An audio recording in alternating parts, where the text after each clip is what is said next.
안녕하십니까.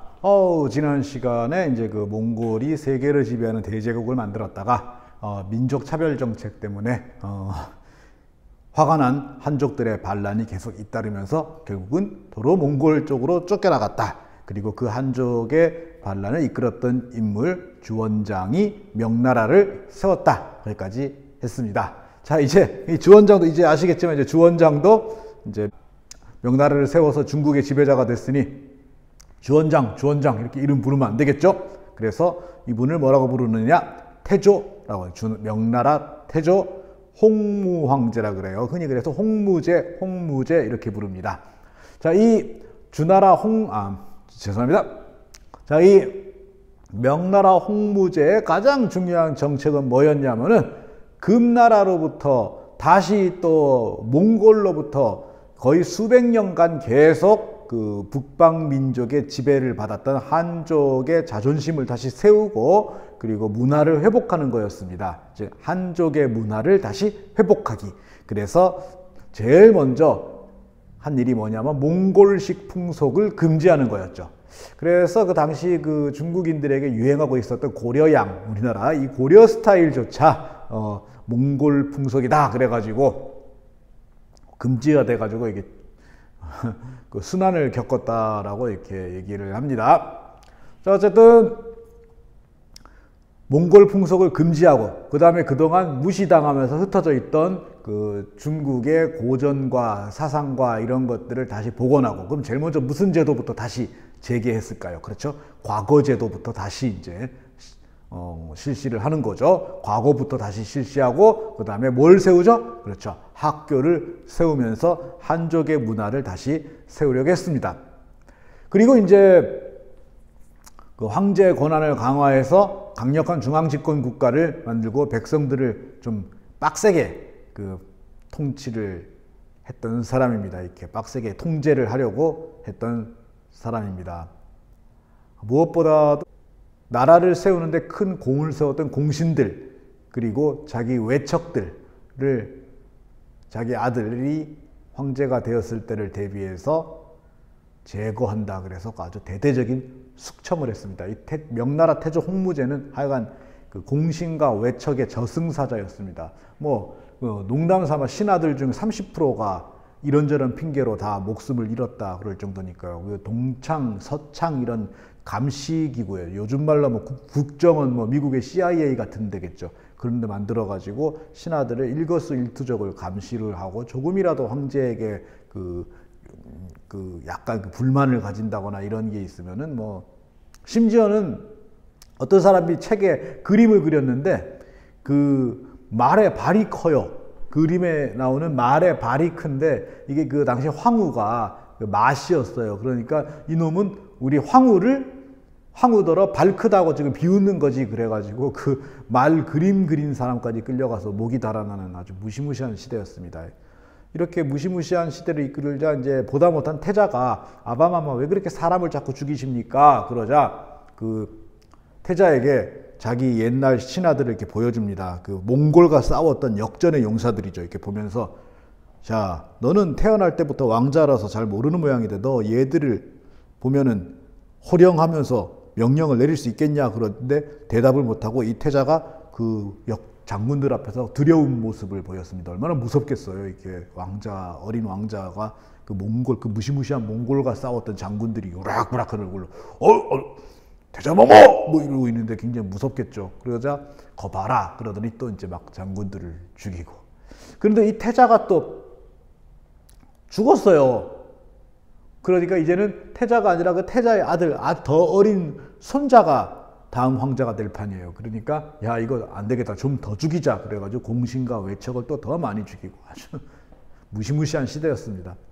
그런데 막상 이 태조 홍무제가 죽고 태자가 아니죠. 이 손자가 다음 황제가 되자 이 어린 황제를 쫓아내고 황제 자리를 빼앗은 건 공신도 아니고 외척도 아닌 태조 홍무제의 또 다른 아들이었습니다.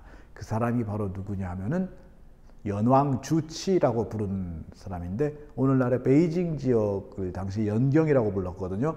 거기에 이제 군대를 이끌고 아직 그 몽골이 북쪽으로 쫓겨갔지만 아직은 강성하거든요. 그래서 그 북쪽에서 이 몽골이 다시 쳐 내려오는 걸 막는 임무를 맡고 있었어요. 그래서 당시 명나라 수도는 몽골에서부터 멀리 떨어져 있는 난징에 있었거든요. 난징에 있었는데 이 연경에 있던 군사를 이끌고 난징으로 쳐들어와서 어린 황제를 쫓아내고 스스로 황제가 됩니다. 이 사람이 바로 이제 영락제입니다. 영락제. 아무리 그래도 이제 황제를 뺏었기 때문에 난징에 그냥 있는 건 좀 뭐 여러 가지로 불안하겠죠. 그래서 자기 본거지인 연경으로 수도를 옮깁니다. 이렇게 돼서 다시 베이징이 중국의 수도가 되는 거죠. 이 영락제는 비록 황제 자리를 어거지로 뺏었지만 정치는 굉장히 잘했던 사람으로 알려져 있습니다. 그래서 중국 문화를 다시 되살리고 명나라가 다시 그 동아시아의 패권 국가라는 걸 알리기 위한 여러 가지 일들도 많이 하고 그랬죠. 그래서 이 영락제 때 명나라는 이제 전성기를 이루게 됩니다.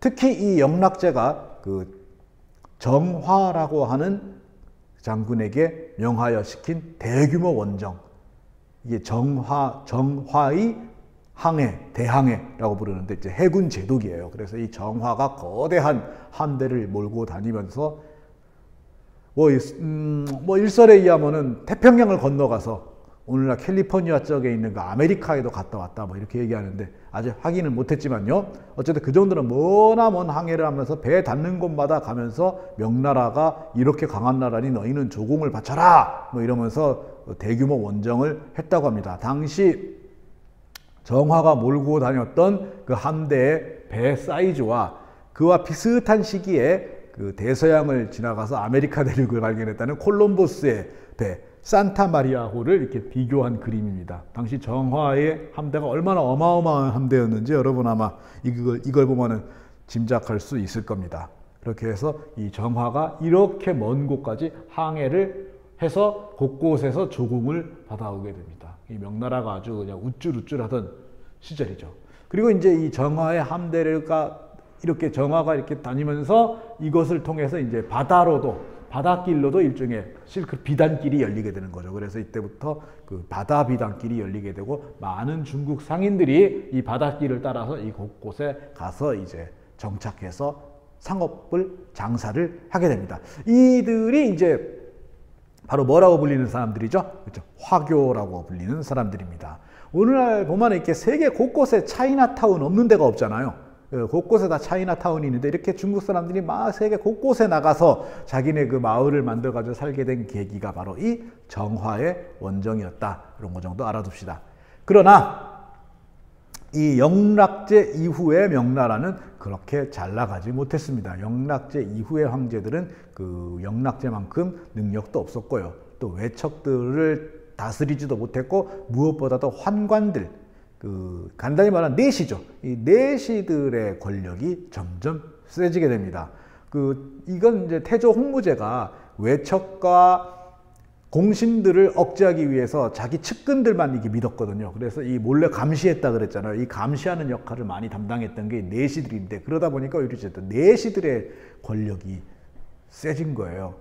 그러니 이제 신하들은 잘 보이기 위해서 황제에게 잘 보이기 위해서 내시들에게 뇌물을 주기 시작하고 이렇게 되면서 막 점점 조정은 부패하게 되고 그래서 나라 힘이 점점 기울어지게 됩니다. 이렇게 나라 힘이 기울어지게 될 때 또 체면을 위하여 자기 대국의 체면을 살리기 위하여 거대한 전쟁에 개입하게 되는데 그게 바로 뭘까요? 그쵸. 아마 저번에 배웠죠? 임진왜란입니다. 임진왜란에 우리가 평소에 이렇게 꼬박꼬박 마치 개근하듯이 조공을 잘 바쳤던 조선인데 조선이 어려움에 처했을 때 우리가 어떻게 그걸 외면하겠느냐 해가지고 대규모 부대를 편성해서 조선을 돕자 전쟁을 하는데 이런 전쟁을 해가지고 일본을 몰아내는 데는 성공했지만은 이런 대규모 전쟁에는 뭐가 들어갔죠? 그렇죠. 돈이 들어가죠. 근데 이미 나라가 기울어지고 있는 상태에서 이 엄청난 군자금을 어떻게 마련했겠습니까? 결국은 뭘 많이 거둘 수밖에 없죠? 그렇죠. 세금이죠. 세금을 많이 거둘 수밖에 없고 그러다 보니 곳곳에서 농민들이 아이씨 뭐야 이 세금 내서 굶어 죽으니 차라리 한번 대들어나 볼래 그러면서 반란이 일어나게 됩니다. 그래서 반란이 들끓다가 결국은 이자성이라고 하는 농민 반란군 지도자가 자금성을 점령하면서 명나라 마지막 황제였던 숭정제는 스스로 목을 메어 죽고 명나라는 멸망하고 맙니다. 자, 그러면 이 이자성이 그 다음에 중국의 주인이 됐을까요? 그러지가 않았던 겁니다. 자, 여러분 이미 저번에 임진왜란과 병자호란 할 때 배웠을 거예요. 바로 이 동쪽의 무슨 족? 그렇죠. 여진족.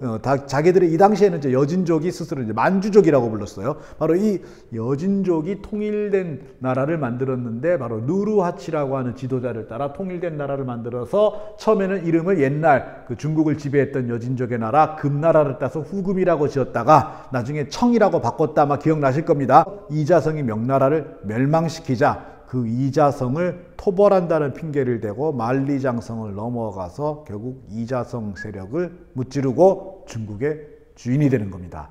이렇게 돼서 청나라가 중국을 다스리게 되죠. 즉 다시 중국은 몽골을 쫓아내고 나서 200여 년 만에 중국은 다시 북방민족의 지배를 받게 되는 거예요. 그러고 보면 여진족은 중국을 2번이나 지배하게 됐네요. 아주 중국 킬러다, 그지? 자, 이렇게 해서 중국을 다시 지배하게 된 만주족, 여진족. 당시 황제가 청나라 태종, 홍타시. 바로 우리나라의 원흉이죠. 뭐 일으킨 사람, 그래요. 병자호란. 바로 그 사람인 거예요. 그러니 이 효종의 북벌론 이게 되겠어요? 이게 중국의 주인인데 당시 이 청나라는 몽골과 중국을 다 정복했습니다. 그러니까 몽골과 중국을 합친 엄청나게 넓은 영토를 자랑하는 굉장히 강력한 나라를 이루었고 그리고 나서 이제 강희 황제, 강희 대제라고 불리는 강희제 때부터 강희제의 아들인 옹정황제, 다시 그 옹정황제의 아들인 건융황제에 이르는 황제 3번의 황제를 거치는 동안 약 100여 년 기간 동안 청나라는 굉장한 전성기를 이루게 됩니다. 영토도 엄청나게 넓고 지금 중국보다 훨씬 넓어요. 엄청나게 넓고 그 다음에 경제적으로도 어마어마하게 번영을 합니다. 그래서 이 건융제 초반부에 청나라의 경제력이 어느 정도냐 이것도 이제 지금하고 통계가 달라서 정확하진 않지만은 당시 세계 경제에서 청나라가 차지하고 있는 비율이 오늘날 세계 경제에서 미국이 차지하고 있는 비율에다가 중국과 일본을 합친 것 정도는 될 것이다. 뭐 그런 얘기가 있을 정도였습니다. 굉장한 나라가 된 거죠. 그런 나라를 이제 조선은 우리가 소중하야, 저것들은 오랑캐야, 떼놈 이러고 무시하고 있었으니 정말 정신승리도 이만저만한 정신승리가 아니죠. 그때 오랑캐는 무슨 우리가 배워야 될 선진국이야. 정신승리 그만하고 청나라를 배우자고 라고 주장했던 사람들이 누구라 그랬죠? 그쵸. 북학파, 박지원, 박제가. 예, 기억 잘 하시네요. 자, 바로 그 청나라입니다. 그런데 이 청나라는 그 이전에 중국을 지배했던 다른 그 북방 민족들의 실패 원인을 꼼꼼하게 살펴봤습니다. 2종류 중에 하나인데요. 하나는 중국을 너무 따라하다가 그만 중국 민족에 흡수돼가지고 없어져 버리는 거예요. 중국 문화 따라하다가 자기네 고유한 문화가 사라져 버리는 경우. 그 다음에 중국인하고 같이 섞여 살다가 그만 섞여갖고 다 중국인이 돼버리는 거죠. 한족 돼버리는 거. 그런 경우. 또 하나는 반대로 우리가 니네를 지배하는 거야 이 중국 놈들아 하면서 중국인들과 자기네의 차이를 강하게 드러내다가 오히려 한족들의 반발을 사가지고 반란이 일어나서 쫓겨나는 경우. 이 두 가지를 다 피하기 위해서 일단 차별은 하지 않았습니다. 그래서 청나라는 만주족이나 한족이나 관직에 골고루 등용했고 별다른 차별을 하지 않았어요. 그럼에도 불구하고 자기네가 한족에 동화되는 것을 막기 위해서 만주족의 문화나 풍속을 거꾸로 한족에게 강요했습니다. 바로 어떤 거냐면은 여러분에게 아주 익숙한 이 헤어스타일. 그 중국 근현대사쯤에 중국 그 무협영 같은 거 잘 나오는 이 머리 있죠. 이게 원래 한족 중국인의 머리 스타일이 아니라 만주족의 스타일입니다. 그래서 이 옷 여러분 그 중국의 전통 의상이라고 알고 있겠지만 이것도 원래는 만주족의 의상입니다. 이 옷이 이제 중국에 또 그 다음에 또 더 내려가서 베트남에까지 영향을 주게 되는 거죠. 이런 식으로 옷이나 머리 스타일 여러 가지 문화를 만주족 만주족을 따라하도록 중국인들에게 강요했고요. 또 만주족이 중국을 다스리는 거에 대해서 어떤 불만을 표시하거나 그러면은 가차없이 처벌했다고 합니다. 그래서 한편으로는 중국인들을 포용하고 다른 한편으로는 그래도 만주족이 다스리는 거야, 알았어! 하고 딱 통제하고 이러면서 상당히 안정적으로 나라를 다스리게 되죠. 제도적으로나 사회적으로나 문화적으로나 실제로 명나라와 청나라 시대는 크게 구별이 되지 않습니다. 이거는 이제 그 당시 청나라의 지배층이었던 이 만주족들이 그 인구가 많은 한족들의 반발을 막기 위해 가지고 자기네가 명나라로부터 자연스럽게 계승된 나라라는 느낌을 받도록 만들었던 거죠. 그래서 제도도 많이 바꾸지 않았고요. 문화적으로도 큰 차이는 없습니다. 그래서 흔히 그냥 명청시대 이렇게 얘기합니다. 자, 이 명청시대 중국에서 일어난 큰 변화는 그 성리학, 유교의 위상이 많이 떨어졌다는 겁니다. 그러면서 이제는 좀 실질적인 거, 실증적인 거 이런 것들을 공부해야 되지 않느냐 하면서 우리나라로 치면 뭐죠? 그렇죠. 실학에 해당되는 그런 이제 학문들이 등장하게 됐죠. 그게 이제 명나라 때 왕수인이라고 하는 사람이 주장했던 양명학이라고 하는 것. 이 양명학, 요거는 이제 그 성리학이라고 하는 거는 그 우주의 이치, 도덕의 원리 이런 것들을 탐구했는데 양명학에서는 내가 행할 수 없는 원리를 따져봐야 뭐 하겠느냐 하면서 알았으면 행해라 해서 실천을 굉장히 강조하는 그런 종류였습니다. 그러니까 전통적인 유교로부터 이제 벗어나기 시작한 거죠. 그러다가 청나라 때 가면은 고증학이라는 게 발달하게 되는데 문자 그대로 뭐예요? 고증. 실증적으로 증거를 통해서 공부를 합시다. 이러면서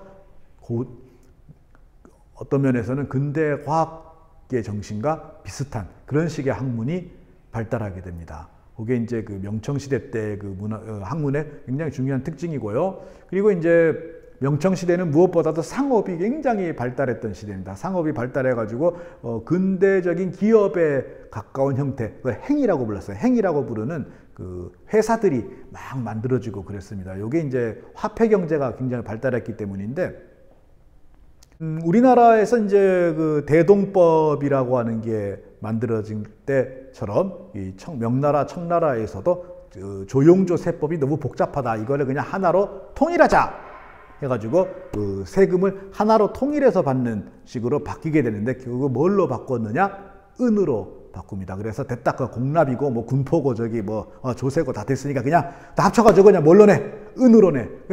요즘 말로 하면 뭘로 내는 거예요?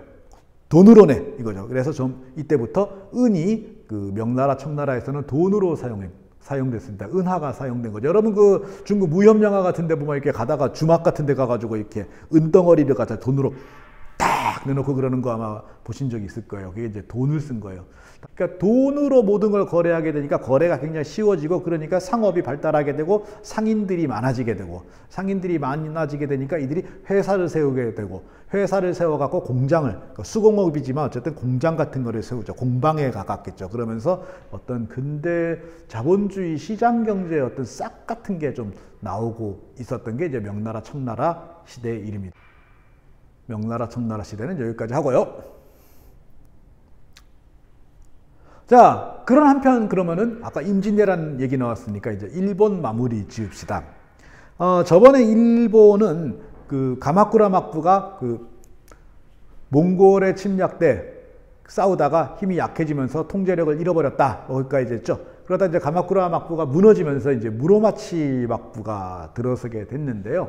이미 이제 무로마치 막부는 가마쿠라 막부처럼 이 쇼군이 각 지방의 다이묘들을 아주 확실하게 통제할 수 있는 힘을 갖고 있지 않았습니다. 그래서 그냥 막부라 해봐야 지가 있는 곳에서만 힘을 쓰고 각 지역의 다이묘들은 그냥 독립해버리고 말았죠. 자, 그래서 곳곳의 다이묘들이 다 독립을 해가지고는 그냥 자기들끼리 치고받고 싸우는 겁니다. 자, 이게 중국도 그랬죠. 중국도 주나라의 봉건제도가 왕실의 힘이 있을 때는 유지가 됐지만은 왕실의 힘이 없어지자 제후들이 지들끼리 치고받고 싸우면서 춘추 전국시대가 됐다. 기억날 겁니다. 마찬가지로 일본도 그 막부에 있는 쇼군의 힘이 약해지자 각지에 있었던 다이묘들이 자립해서 그냥 자기들끼리 치고받고 싸우게 되는 겁니다. 이때부터 약 100년 이상 말이죠. 이걸 일본 애들은 전국시대라고 부릅니다. 전국시대. 그 만화 이누야샤 이런 데 나오는 시대예요. 그 이누야샤 같이 이게 요괴 나오는 만화 이런 게 왜 전국 시대를 배경으로 했을까요? 그만큼 사람들이 많이 죽었으니까 귀신도 많지 않겠어요? 그리고 이 전국 시대를 통일한 일본 입장에서는 영웅이죠. 그 영웅이 바로 누구냐? 도요토미 히데요시예요. 그런데 실제로 일본의 전국 시대를 통일하는 과정은 3명의 영웅을 거쳐가게 돼요. 첫 번째 사람이 이제 오다 노부나가예요. 사실은 오다 노부나가가 거의 대부분 통일을 다 완수하다시피 한 거예요. 완수하다시피 했는데 그만 그 성격이 너무 강했어요.